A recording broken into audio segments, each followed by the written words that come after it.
UPSC में engineers बहुत ज़्यादा सेलेक्ट हो रहे हैं, आईआईटियंस बहुत ज़्यादा सेलेक्ट हो रहे हैं। ये हमारी ही कंप्लेन थी। उन्होंने क्या किया, सी सेट का पेपर टफ बना दिया ताकि इंजीनियर्स और आईआईटियंस बाहर हो जाएं। सी सेट में भी मैथ्स टफ बना दी। अगर आप चाहते हो कि मैं एग्ज़ाम दूं और एग्ज़ाम में फ़ेल हो जाऊं प्रीलिम्स में, तो उसका एक जो बहुत इजी वे आउट होगा कि आप मैथमेटिक्स टफ दे दो। कॉम्प्रहेंशन आज भी मेरा वीक पार्ट है और मेरी तरह ऑलमोस्ट जितने भी इंजीनियरिंग बैकग्राउंड के लोग हैं, चाहे वो आईआईटीएन हो या कोई भी हो, कॉम्प्रहेंशन जनरली उतना स्ट्रांग तो नहीं होता या इनफैक्ट वीकर साइड होता है सी सेट में। तो यूपीएससी ने आपकी डिमांड सुन ली। अब वो बात अलग है कि भस्मासुर आप बन गए, अपनी ही आग में आप खुद जल गए। ये डिमांड किसकी थी? हिंदी मीडियम स्टूडेंट्स की थी, आर्ट साइड वाले स्टूडेंट्स की थी और उन लोगों की थी जिन्होंने कम पैसों में या कम रिसोर्सेज में तैयारियां की हैं, राइट। तो यूपीएससी ने कहा ठीक है, बेस्ट वे आउट यही हो सकता था इंजीनियर्स का और आईआईटीएंस का सिलेक्शन कम करने का। दूसरी चीज़, ये तो पहला रीज़न है, इस वजह से सी सेट टफ था। दूसरा रीज़न, यूपीएससी एग्ज़ाम की कुछ इज्जत है कि नहीं है। आप दुनिया की मोस्ट पॉपुलस कंट्री में बैठे हो, वहाँ पे आपको सबसे ज़्यादा रौले वाली जॉब चाहिए। उसके लिए आप क्या कर रहे हो, 30 दिन में आईएएस बनिए, 17 आवर्स GS4 चैलेंज, 17 घंटे में तैयारी करके कैसे हम 150 नंबर लाएं, कैसे आप प्रीलिम्स में इजीली 150 नंबर 150 प्लस मार्क्स लेके आ सकते हो। How I qualified prelims easily, prelims with ease, prelims comfortably कैसे हो रहा है भाई, मुझे नहीं समझ में आता। लोगों की तो हड्डी और खून पसीना एक हो जाता है। तुक्केबाजी से 40 पेज का PDF पढ़ लो, तुक्केबाजी करके आप सीख जाओगे। भाई आप टफेस्ट एग्जाम की तैयारी कर रहे हो तुक्केबाजी से, तो यूपीएससी ने कहा हमारी कुछ इज्जत है, डेफिनेटली हम उस पर झुकेंगे नहीं। तो ऐसा पहली बार नहीं है कि यूपीएससी अनप्रेडिक्टेबल है, हमेशा से रहा है। हम इस लेक्चर में ये जानना चाहेंगे क्यों है ऐसा, क्योंकि अनप्रेडिक्टेबिलिटी को हैंडल करने का तरीका पहले आप एग्जामिनर के माइंडसेट में तो देखो, झांक के देखो कि क्या दिक्कत है, फिर हम देखेंगे क्या रियली अनप्रेडिक्टेबल था। ये जो टफ सी सेट आया उसको हैंडल करने का तरीका क्या है, क्यों है। टफ पेपर बनाया, उसके लिए आप क्या कर सकते थे, इन डेप्थ नॉलेज चाहिए, कितनी चाहिए, फिर फाइनली शॉर्टकट क्या है। बहुत से लोगों को ये वीडियो पसंद नहीं आएगा। अब तक वो वीडियोस बहुत पसंद आते थे जहाँ मैंने उन वीडियोस में कहा है कि यूपीएससी ने गलत किया, ये किया वो किया। यूट्यूब पर बहुत सारे वीडियोज़ है, बट एक ये मैं वीडियो ज़रूर बनाना चाहूँगा मिरर या फिर आईना दिखाने के लिए। आपकी जगह मैं होता तो शायद सेम गलतियाँ कर रहा होता, मैंने अपने अटेम्प्ट में सेम गलतियाँ की भी हैं, तो मैं भी फेल हो जाता उस टाइम पे। तो मैं वो बताना चाह रहा हूँ, आप एक बार ये समझो यूपीएससी अनप्रेडिक्टेबल क्यों है। अगर आपको लेक्चर पसंद ना आए, उसी मोमेंट पे आप अनसब्सक्राइब करके, वीडियो को डिसलाइक करके, गालियाँ दे के कमेंट सेक्शन में चले जाना चुपचाप। मुझे आपकी नीड नहीं है और आपको भी मेरी नीड नहीं होनी चाहिए। लेकिन अगर आपको लगता है कि इस वीडियो में कुछ भी चीज़ काम की, आपको वीडियो पसंद आए, तो लाइक शेयर सब्सक्राइब नहीं करना है, अपनी लाइफ में वो चीज़ें इम्प्लीमेंट करनी है। अगर आपने वो इम्प्लीमेंट कर ली तो थोड़ा पीसफुली तैयारी करोगे और बेटर होगी तैयारी। हमेशा जब भी आपको लगे ना कि दिक्कत है इस एग्ज़ाम की तैयारी में, उस टाइम पे ये ध्यान रखना। यार आप कह रहे हो सी सेट टफ था, कैट लेवल के क्वेश्चन है। मेरा क्वेश्चन ये है कि कैट लेवल के क्वेश्चन छोड़ो, क्या नंबर सिस्टम पे भी हमने कमांड की है? मुझे पर्सनली नंबर सिस्टम पे बहुत क्लैरिटी नहीं होती, मुझे एग्ज़ाम से पहले रट के जाने पड़ते हैं फॉर्मूले। हमारा वीक है नंबर सिस्टम और हम कह रहे हैं कि यूपीएससी ने सी सेट में टफ पूछ लिए question. Innovation in question framing, पहले मैं इस चीज़ पे आता हूँ। जब मैं तैयारी करता था तो हमेशा ना एक चीज़ मुझे बहुत डराती थी कि मैं बेसिकली हिंदी मीडियम से बिलोंग करता हूँ 12th क्लास तक, और इंग्लिश से तो फिर आप जानते हो हिंदी वालों की कितनी दुर्दशा होती है। तो मैं सोचता था यूपीएससी कल के दिन टफ बनाएगा पेपर तो क्या करेगा, क्योंकि वो हमेशा से ये चीज़ करता आया था। कभी सी सेट ले आता था, कभी सी सेट के मार्क्स हटा देता था, कभी 2 ऑप्शनल का 1 ऑप्शनल कर दिया, कभी रट्टू तोता जब उन्हें ज़्यादा दिखे तो उन्होंने मेंस में एनालिटिकल क्वेश्चन पूछने शुरू कर दिए, फैक्चुअल क्वेश्चन घटा दिए, 2 नंबर के बदले 15 और 20 नंबर के क्वेश्चन पूछने लगे। तो हमेशा से यूपीएससी में प्रीलिम्स और मेंस दे के लोग प्रोटेस्ट ही करते हैं कि कोर्ट जाते हैं, हर साल की कहानी है ये, ठीक है। तो उस टाइम पे मैं सोचता था कि अगर यूपीएससी इनोवेट करे तो क्या करेगा। पहला सबसे ज़्यादा टफ जो मुझे लगता है मैं बताता हूँ। अगर उन्होंने कहा स्पेलिंग बता दो, ऑप्शन में प्रीलिम्स में उन्होंने पूछा चंद्रगुप्ता का नाम किससे मिलता है, ऑप्शन ए सेंड्रोकोट्टा, उसमें CH दे दे, ऑप्शन बी सेंड्रोकोट्टा S से शुरू कर दे, ऑप्शन सी में SEN कर दे, ऑप्शन डी में और TTA का TTTA कर दे, कुछ ऐसा कर दे। इनमें से बताओ कौन सा सही है। भाई ये क्वेश्चन से ज़्यादा टफ क्वेश्चन हो सकता है, वो भी मेरे ऐसे लोगों के लिए। एक ये था, राइट। एक हाइपोथेटिकल चीज़ है जो यूपीएससी शायद कभी ना पूछे। फिर एक और चीज़ क्या हो सकती थी कि कल के दिन ये ट्रू फॉल्स पूछने लगे, तो उस ट्रू फॉल्स को ऑप्शंस में डालने का क्या तरीका था, पेयर वाले क्वेश्चन। तो मैं सोचता ट्रू फॉल्स पूछेगा फिर तो कैसे ही करेंगे, हालांकि तुक्केबाजी का स्कोप वहाँ है जैसे कि पेयर्स वाले में भी है। चलो एक और चीज़, कल के दिन आप मुझे कहो कि अगर मुझे यहाँ पे क्वेश्चन फ्रेम करना है या पेपर डिफ़िकल्ट बनाना है, मैं पूछूंगा फिल इन द ब्लैंक्स, तुक्के का स्कोप खत्म, ये सब छोड़ो, ऑब्जेक्टिव टाइप क्वेश्चन पेपर ये सब कुछ नहीं। अगर यूपीएससी ने कभी फिल इन द ब्लैंक्स पूछ लिया ना, तुक्केबाजी का स्कोप खत्म, फिर तो आप चीटिंग ही कर सकते हो, बगल वाले से इसको खुद नहीं आता होगा। तो इनोवेशंस क्वेश्चन फ्रेमिंग में यूपीएससी लेके आएगा, वहाँ पे मोस्टली लोग परेशान होंगे। 2017 में जब मैं मेंस दे रहा था तो उस टाइम पे क्या हो गया ये, उस टाइम पे क्या हुआ, पहले पूछता था 12.5 नंबर के क्वेश्चन, 12.5 मार्क्स के 20 क्वेश्चन पूछता था, 250 मार्क्स हो जाते थे। उस साल उन्होंने क्या किया, 10x10 कर दिया और 15x10 कर दिया, टोटल इस तरह के क्वेश्चन पूछे। आधी जनता मेंस में इसी को मैनेज ना करने की वजह से बाहर हुई, इंक्लूडिंग मी। टाइम मैनेजमेंट में बहुत दिक्कत आई क्योंकि हमने प्रैक्टिस हिसाब से किया था। पहले हमने क्या किया, 10 नंबर क्वेश्चन नंबर 1 से सॉल्व करने की आदत थी, बढ़िया बढ़िया कर लिया, 15 नंबर वाले छूट गए। ठीक है, तो यूपीएससी क्या करेगा, आपकी एडेप्टेबिलिटी चेंज करेगा, एडेप्टेबिलिटी चेक करेगा हमेशा। बिलीव मी, अगर मुझे कहो यूपीएससी में प्रीलिम्स में क्या रिफॉर्म्स लाने हैं, यूपीएससी को fill in the blanks type के क्वेश्चंस लेके आ जाने चाहिए, प्रॉपर नॉलेज चेक होगी। अदरवाइज ये स्पेलिंग वाला ही ले आओ अगर ऑब्जेक्टिव टाइप में चाहिए तो, बाकी सब छोड़ दो। तो इनोवेशंस यूपीएससी करेगा, और उन इनोवेशंस के लिए हम कितने प्रिपेयर्ड हैं, उसका तरीका कहाँ से आएगा, वो आएगा पीवाईक्यू से। अगेन हम बात करेंगे कि यूपीएससी रियली अनप्रिडिक्टेबल है कि नहीं है। यूपीएससी बता देता है कि मैं क्या करने वाला हूँ, कहाँ से कर रहा हूँ, पहले पूछा है। फिर जो इंपॉर्टेंट पॉइंट है, रिस्पेक्ट फॉर वास्ट सिलेबस, हमें सिलेबस की इज्जत करनी चाहिए। We should not take it for granted, हमें फॉर ग्रांटेड नहीं लेना है। यूपीएससी में एक्सटेंसिव डाइवर्स सिलेबस है, वाइड रेंज ऑफ सब्जेक्ट्स हैं। हमने क्या किया, हमने फॉर ग्रांटेड ले लिया। हमने क्या कहा, मिडेवल मत पढ़ो, एंशियंट इतना ही है, करंट अफेयर्स के लिए आईआर में बस पीटी पढ़ लो हो जाएगा, बेसिक्स कोई बात नहीं, ठीक है, सोशल इश्यूज प्रीलिम्स में कुछ होता नहीं, राइट। तो ये सब चीज़ें पढ़ो। यूपीएससी ये कहता है कि आप मुझे बता दो कि ये सब्जेक्ट आप छोड़ने वाले हो। आईआर को लोग नहीं पढ़ते, स्टैटिक से छोड़ दिया। You leave this question, I will ask from here. आप इसे अपना कंफर्ट जोन बना के तो दिखाओ, यूपीएससी वहाँ से पूछ लेगा। ऐसा तो है नहीं कि आप टॉपर स्टॉक में जो बातें बता दी कि मीडिएवल हिस्ट्री नहीं पढ़नी होती है, वो सिर्फ हमें और आपको ही पता है। यूपीएससी के पास भी तो यूट्यूब होगा ना, राइट।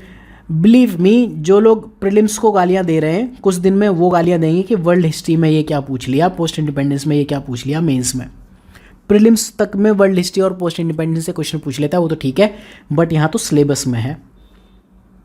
आपको बिलीव नहीं होगा कि वर्ल्ड हिस्ट्री में क्या आने वाला है अभी लोगों के पास। तो हमें रिस्पेक्ट होनी चाहिए इस वास्ट सिलेबस की, क्योंकि यूपीएससी एक रिस्पेक्टेबल बॉडी है और रिस्पेक्टेबल पोस्ट आपको देती है। फिर बात करते हैं changing exam pattern. Exam pattern change क्यों होना चाहिए? जो यूपीएससी एग्ज़ाम है, इट इज़ हाईली कॉम्पिटिटिव। इसमें बहुत सारे जो कैंडिडेट्स हैं लाइफ इन्वेस्ट करते हैं, खून पसीना लिटरली एक कर देते हैं। लोग सब कुछ बेच देते हैं, नौकरियां छोड़ देते हैं। ऐसा कौन सा एग्ज़ाम होता है कि लोग नौकरी छोड़ देते हैं कि अब चलो क्या किया, इंजीनियरिंग कर ली, सॉफ्टवेयर इंजीनियर बन गए या कोल इंडिया लिमिटेड में जॉब कर ली, अब करियर बनाते हैं, रिज़ाइन करके यूपीएससी की तैयारी करते हैं, लोगों के घर बार बिक जाते हैं। तो कैंडिडेट्स सिग्निफिकेंट एफर्ट इन्वेस्ट करते हैं। अब यूपीएससी अगर चेंज ना करे तो फेयरनेस और रिलेवेंस नहीं रहेगी। कैसा लगेगा आपको कि आपने खूब मेहनत की थी और तुक्केबाज लोग प्रीलिम्स निकाल गए, ठीक है? या फिर आप देखो कोई बंदा, आपने बहुत मेहनत की रैशनल वे में, एंड आपने देखा 5 साल से कोई बंदा बैठ के एक रट्टू तोता बन के बैठा है, वो एग्ज़ाम निकाल ले रहा है। तो न्यू पैटर्न क्या है? हमेशा फेयरनेस और रिलेवेंस को चेक करने के लिए लाए जाते हैं।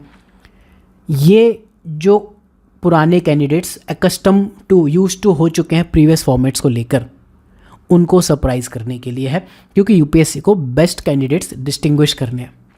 तो हमेशा जब भी एग्ज़ाम पैटर्न चेंज होगा तो क्या होगा, जो वेल प्रिपेयर्ड एस्पिरेंट्स भी हैं वो भी मेंटली एंड एकेडमिकली चैलेंज्ड होंगे।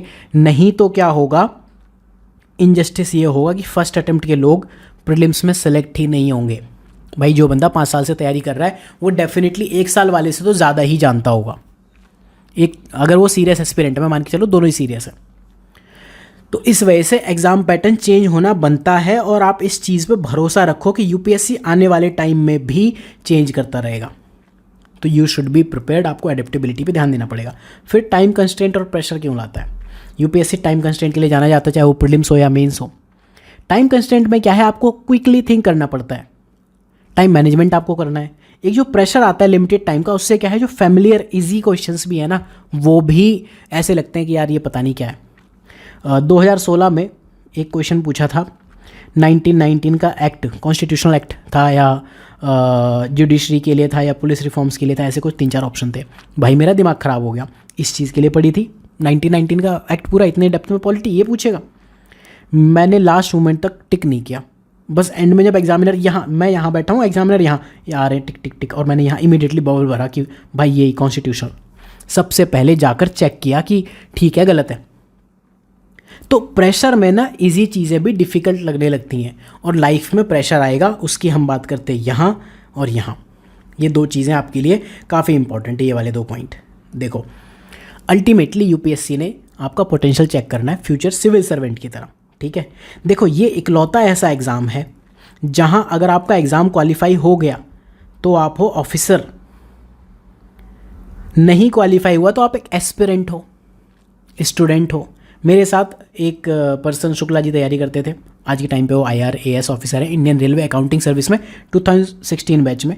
2 ऑफर लेटर थे उनके पास, एक था इलाहाबाद हाई कोर्ट से टाइपिंग का, अच्छी जॉब होती टाइपिंग, दूसरा यूपीएससी का सिलेक्शन। आप समझ सकते हो कि अगर वो यूपीएससी एग्ज़ाम में नहीं क्वालिफाई होते तो उनके पास अल्टरनेटिव क्या था। ये इकलौता ऐसा एग्ज़ाम है जो आपको एस्पिरेंट से, स्टूडेंट से ऑफिसर बना देता है। IIT भी टफ एग्ज़ाम है, और वो जिस लेवल के बच्चों के लिए होता है उस हिसाब से टफ है, लेकिन आप तब भी स्टूडेंट ही रहते हो। IIT चाहे क्वालिफाई कर लो तो भी स्टूडेंट हो, नहीं करोगे तो भी स्टूडेंट हो। कैट जिन्होंने तैयारी की वो एग्ज़ाम निकालने के बाद भी स्टूडेंट्स ही हैं, लेकिन ये ऐसा एग्ज़ाम है आप ऑफिसर बने, क्लास 1 ऑफिसर बने, डेकोरेटेड ऑफिसर बने, पावरफुल ऑफिसर बने, तो डेफिनेटली यूपीएससी आपका पोटेंशियल तो चेक करना चाहेगा एग्जाम में ही। कहाँ चेक करेंगे? इसी एग्जाम में ही चेक करना है, प्री में, मेंस में, इंटरव्यू में। इंटरव्यू सिर्फ इंटरव्यू स्टेज पर नहीं चेक किया जाता, यहाँ पे भी आपकी पूरी चीज़ें चेक करनी शुरू हो जाती हैं। प्रेशर सिचुएशन में आप किन चीज़ों को हैंडल करते हो, कैसे करते हो, कौन से क्वेश्चन आप अटेम्प्ट करते हो, कौन से क्वेश्चन छोड़ देते हो, वो प्रीलिम से टेस्टिंग शुरू हो जाती है। अनएक्सपेक्टेड सिनेरियोज वो होते हैं, क्या करता है यूपीएससी, ये देखता है कि रियल लाइफ सिचुएशन कैसे हैंडल करोगे। और रियल लाइफ सिचुएशन क्यों आती हैं? क्योंकि ना पेपर बनाने में करंट और फॉर्मर ब्यूरोक्रेट्स होते हैं, उन्हें ये पता होता है, करंट और फॉर्मर ब्यूरोक्रेट्स को एक चीज़ ज़रूर पता होती है कि लाइफ में ना ट्रेडिशनल वे में आपके पास चैलेंजेस नहीं आएंगे, अनएक्सपेक्टेड वे में चैलेंजेस आएंगे, अनयूजुअल। कई बार आपको अनपढ़ मंत्री को भी सलाम ठोकना पड़ेगा और आप ज़्यादा पढ़ के आए थे, राइट। हाँ, ऑल्दो आपको एक चीज़ रिकॉग्नाइज करनी चाहिए, जो मैं आपको बता दूं, जो लोग हम अनपढ़ मंत्री करते रहते हैं ना, वो तुमसे तो ज़्यादा मेहनत करके आया वहाँ पे, चाहे वो भले ही 5 साल के लिए बने। एक एक वोट के लिए बंदा या बंदी मेहनत करता है, राइट। तो सबकी इज्जत करना सीखो। जो आपको पसंद नहीं है, सपोज एक अनपढ़ मंत्री आपको पसंद नहीं है, लेकिन ऐसा नहीं है लाइफ में वो इंपॉर्टेंट नहीं है, तो अनएक्सपेक्टेड सिनेरियोज आएंगे जो आपको पसंद नहीं होंगे। तो analytical problem solving skills, case studies, ये सब चीज़ें यूपीएससी इसीलिए पूछता है। क्वेश्चंस अनफेमिलियर सिनेरियो दे सकता है ताकि आप अनप्रेडिक्टेबल चैलेंजेस फेस करो, अपनी डिसीजन मेकिंग एबिलिटीज़ बताओ, दिखाओ। और जो आपकी थिंकिंग है ना, क्रिटिकल थिंकिंग, एनालिटिकल थिंकिंग, उसकी पावर आपकी कितनी स्ट्रांग है वो आप बताओगे कैसे, जब आप ये बताते हो व्हाट टू डू, ये इंपॉर्टेंट है। लेकिन इससे भी ज़्यादा इंपॉर्टेंट है what not to do. What not to do ये याद रख लो, what to leave and what to attempt, इसमें ज़्यादा इंपॉर्टेंट ये है कि व्हाट टू लीव, क्या छोड़ दें। दुनिया में हमारे साथ रोज़ ऐसा होता है जब हमें 2 चीज़ों में एक चीज़ चूज़ करनी होती है। सुबह उठने से ये डिसीजन शुरू हो जाते हैं कि क्या हम अलार्म बजने दें या अलार्म स्नूज़ करके सो जाएं और उठ जाएं। तो रियल लाइफ में रोज़ होगा ऐसा। तो इन चीज़ों को चेक करने का तरीका प्रीलिम से शुरू हो जाता है। इसके बाद in depth knowledge. In depth knowledge क्या है? हम mostly superficial, surface level information लेके पढ़े जा रहे हैं। तो जो लेस नोन एस्पेक्ट्स हैं या वन लाइनर हैं वो क्यों दिए जाते हैं? ताकि आपको अनकंफर्टेबल करे, to make candidates off guard. आपने जो गार्ड लेके बैटिंग करनी थी उस गार्ड से आपको हिला दिया। वही बुक्स हैं 2014 से मैं देख रहा हूँ लक्ष्मीकांत को, कोई मेजर अपडेट नहीं है। 7th एडिशन में बंदा कॉन्स्टिट्यूशन का चैप्टर लेके आया है जो कॉन्स्टिट्यूशन की बुक है, बाकी बुक का तो आप हाल छोड़ दो। तो डेफिनेटली जो सुपरफिशियल नॉलेज है उससे काम नहीं चलेगा, वो तो इंटरनेट पे हर जगह अवेलेबल है आजकल और आने वाले टाइम में और ज़्यादा मिलेगी। तो डेफिनेटली आपको इन डेप्थ नॉलेज पे जाना पड़ेगा। फिर ये वाली बात तो हमने करी ली। कोचिंग इंस्टीट्यूट की जो प्रिडिक्टेबिलिटी है, कोचिंग इंस्टीट्यूट हमेशा हर साल बैठ के क्वेश्चन प्रिडिक्ट करते हैं, प्रिडिक्ट प्रीलिम्स प्रोग्राम फलाना ढिमका, हमारा भी एक चलता है मेन सीट गारंटी प्रोग्राम। सबके तरीके अलग हो सकते हैं। ये प्रीलिम्स कैसे प्रिडिक्ट होता है, मेंस की सीट में गारंटी कैसे मिलती है, क्या ये रोट लर्निंग से हो रहा है? अगर रोट लर्निंग से हो रहा है तो डेफिनेटली ये चीज़ें बेकार है, राइट। अगर रोट लर्निंग से नहीं हो रहा है जेन्युइनली, तो फिर वो आपकी एक जेन्युइन अंडरस्टैंडिंग को टेस्ट कर रहे हैं और कोचिंग इंस्टीट्यूट का रोल कम हो रहा है। फिर जो जियो पॉलिटिकल सिनेरियो है, इस साल जैसे IR से कॉन्फ्लिक्ट के क्वेश्चन पूछ लिए हम में से, चाहे आप IAS बनो चाहे IFS बनो, दोनों ही केसेस में आपको इंटरनेशनल रिलेशंस पे बहुत ज़्यादा नज़र रखनी होती है। और ये एक ऐसा सब्जेक्ट है जिसको हम छोड़ते आ रहे हैं। पिछले 2-3 सालों से कॉन्फ्लिक्ट चल रहे हैं, तो IR के क्वेश्चंस में फिर कॉन्फ्लिक्ट्स पूछ लिए। तो ऐसे कई सारे रीज़न हैं जिसकी वजह से पेपर टफ होना चाहिए और पेपर अनप्रेडिक्टेबल है, अदरवाइज़ वाइडर पब्लिक के साथ जस्टिस नहीं होगा, यूटिलिटेरियनिज्म जो प्रिंसिपल है वो वायलेट हो जाएगा। लेकिन अब मैं ये बात करूँगा, क्या UPSC रियली अनप्रेडिक्टेबल है? क्या इन्हीं चीज़ों से हमें एक वे आउट मिलता है तो वो क्या है? सबसे पहली बात, ट्रेलर जो पेयर वाले क्वेश्चंस हैं, क्या लास्ट ईयर नहीं दिख गया था? 6 क्वेश्चंस आए थे, आपको प्रैक्टिस करनी चाहिए थी। इससे क्या मतलब है वो 6 पूछ रहा है 8 पूछ रहा है? अगर एक क्वेश्चन भी वैसा पूछा तो क्या आप अगले साल वो एक क्वेश्चन छोड़ दोगे? तुक्केबाजी के लिए डाला है? आपको उसी टाइम पे उसको सॉल्व करना सीखना चाहिए था कि ऐसे क्वेश्चंस को हम कैसे सॉल्व करेंगे, राइट।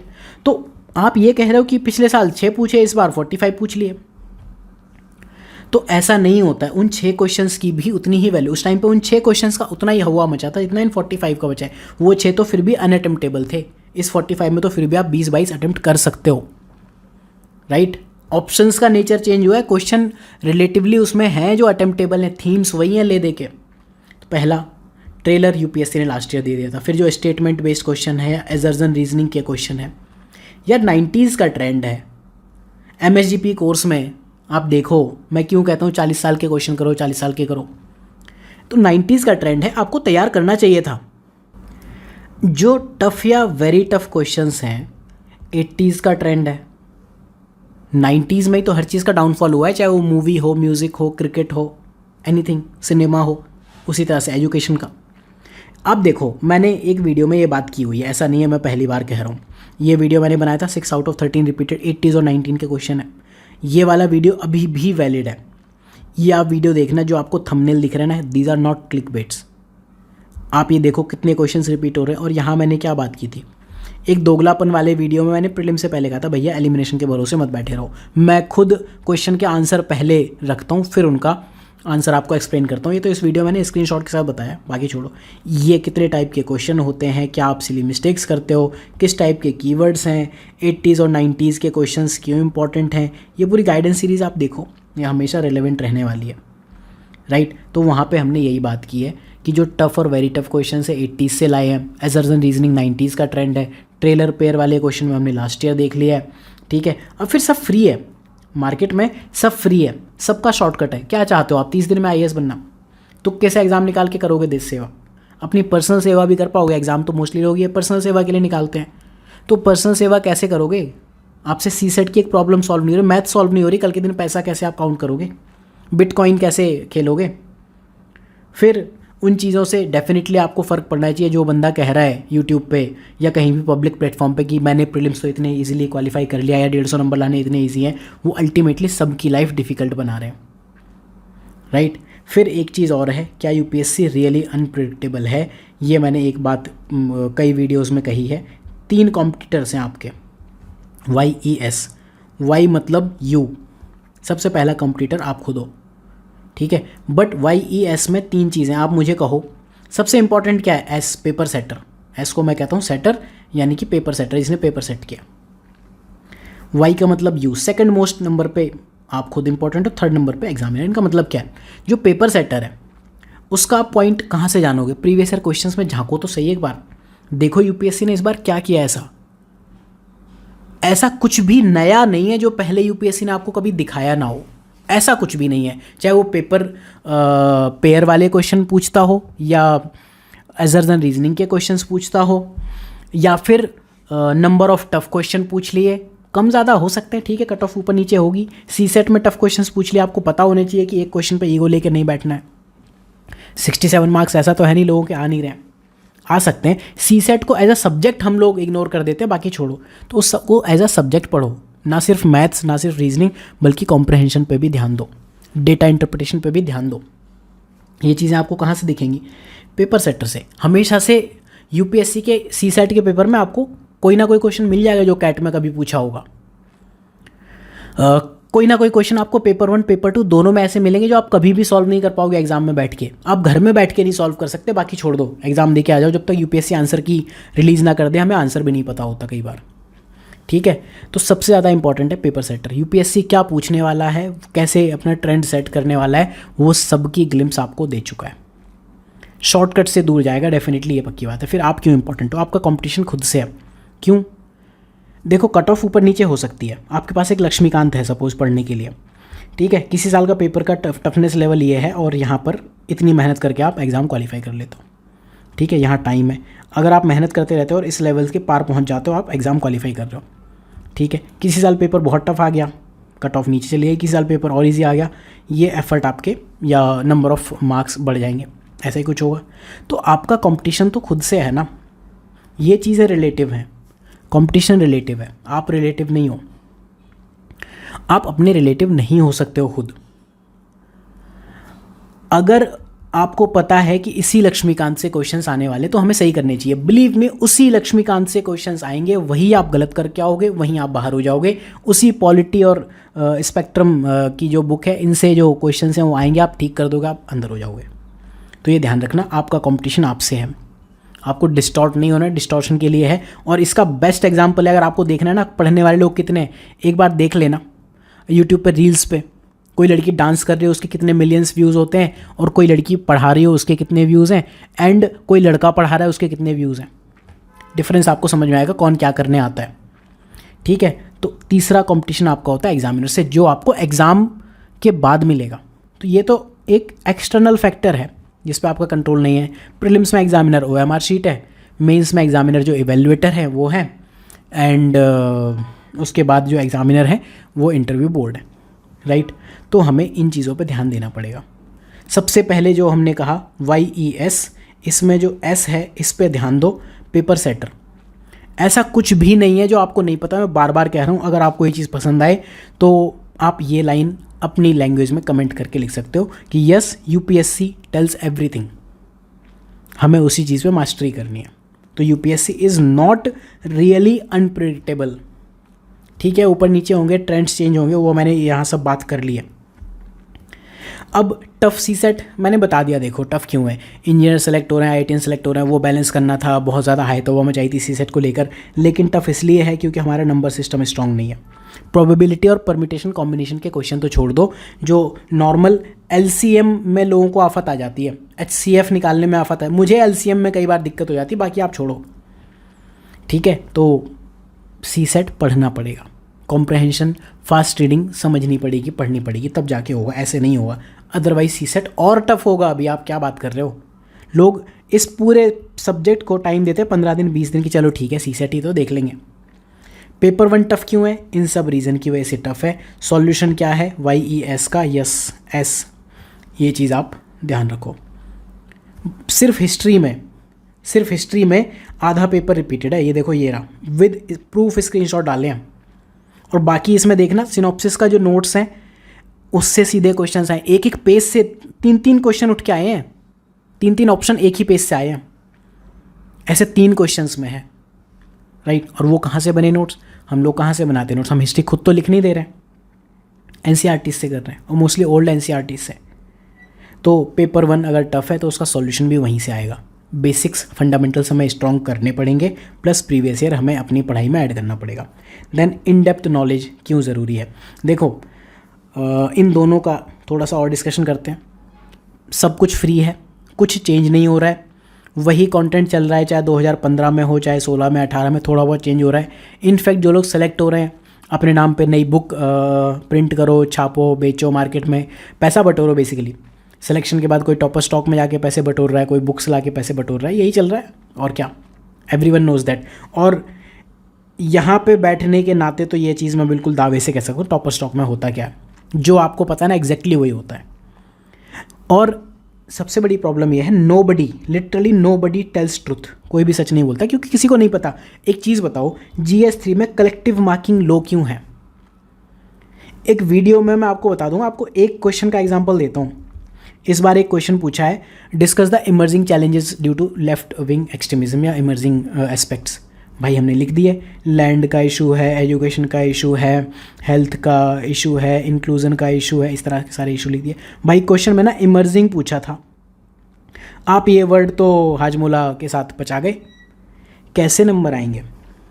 ठीक है, तो कोई सच नहीं बोलता क्योंकि लोगों को पता नहीं, लोगों को हवा भी नहीं है। कोई बंदा अगर कमेंट सेक्शन में ये कह देना कि UPSC ने GS1 में 20 क्वेश्चन पूछे थे और मैं एग्जैक्टली बता सकता हूँ उन क्वेश्चन की डिमांड क्या है, और वो कह दे कल के दिन कि मैं एग्ज़ाम देने बैठा और मेरी रैंक 10 के अंदर नहीं आई, ठीक है, दुनिया इधर से उधर हो जाएगी उस दिन। और अभी तो मैंने सिर्फ एक पेपर की बात की है, ठीक है। तो इन डेप्थ नॉलेज आपको लेनी है, beyond surface level information. In depth knowledge के लिए 2 चीज़ें चाहिए। PYQs खोल के बैठो, चाहे वो प्रीलिम्स के हों चाहे मेंस के हों, रोज़ रात में। मैंने कहा कोई आपको नहीं बताएगा सच क्या है, ठीक है। सिनॉप्सिस में मैंने कुछ कोर्सेज में ज़रूर बताने की कोशिश की है, mains answer building, MSGP, main seat guarantee programme, फिर भी उससे भी बेटर तरीके में आप कैसे कर सकते हो। रोज़ रात में 30 मिनट प्री के क्वेश्चंस लो, unsolved not solved. 30 minute mains के GS के क्वेश्चन लो अनसॉल्व्ड, आज की डेट में, कल की डेट में टाइम ऊपर नीचे कर लेना। 30 मिनट ऑप्शनल के क्वेश्चंस लो अनसॉल्व्ड। बहुत सारे जो क्वेश्चंस हैं आपको यहाँ मिल जाएंगे। सिनॉप्सिस में जाना, फ्री रिसोर्सेज में, फ्री डाउनलोड्स में आप जाओगे, यहाँ मिलेंगे, यहाँ कहीं ना कहीं मिल जाएंगे, ठीक है। CSET फॉर्मूला ये वाली बुकलेट पढ़ लेना, इससे बहुत सारे क्वेश्चंस आते हैं। तो फ्री कंटेंट वगैरह PYQs आपको यहाँ मिलेंगे, ठीक। प्लस इसके अलावा जो ये इन कोर्सेज़ की थीम है, एटलीस्ट इनकी थीम पढ़ जाना कि MSGP क्या है, ये क्यों है, ये क्यों है, ये क्यों है। खरीदो मत खरीदो आपके ऊपर है, अगर आप कहीं और से पढ़ रहे हो तो क्यों ही करोगे, राइट, खरीदना भी नहीं चाहिए। बट इनमें जो टॉपिक्स दिए हैं, जो अप्रोच बताइए उसे फॉलो कर लेना। मेंस का आधे से ज़्यादा पेपर इन 300 टॉपिक से आता है, प्रीलिम्स का आधा पेपर इन टॉपिक से आता है। वो टॉपिक्स आप बैठ के तैयार करो।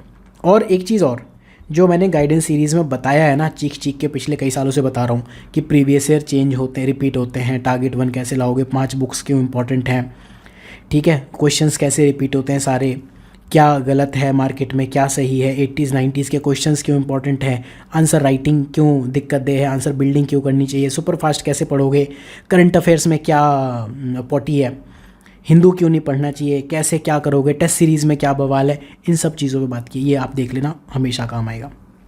इन डेप्थ नॉलेज यहाँ से आएगी। Previous year plus syllabus. UPSC, मैंने जब अपना चैनल बनाया था ना, उस टाइम पे KP UPSC नाम था, तब से मैं ये चीज़ कह रहा हूँ, UPSC equal to PYQs plus syllabus. तो इज़ देयर एनी शॉर्टकट? यही शॉर्टकट है, यही वे फॉरवर्ड है। जब भी आप कोई सब्जेक्ट पढ़ो, प्रीवियस ईयर क्वेश्चन साथ में लेके पढ़ो। टेस्ट सीरीज़ करनी है करो, नहीं करनी है फेंको मत फेंको, खरीदो मत खरीदो, कोई काम नहीं है टेस्ट सीरीज़ का। लिटरली यूज़लेस थी, यूज़लेस है। और जहाँ तक मेरा अगले कुछ सालों के लिए एटलीस्ट क्या कहोगे आप, प्रेडिक्शन है, अनएक्सपेक्टेड या नॉन यूज़फुल ही रहने वाली है। आई होप कि मैंने आपको अपनी बात कन्वे कर दी है। अगर आपको वीडियो पसंद आया हो तो जो बातें पसंद आई कमेंट सेक्शन में लिख देना, ना पसंद आया तो जो बातें ना पसंद आई वो कमेंट सेक्शन में ज़रूर लिखना। Thank you for watching.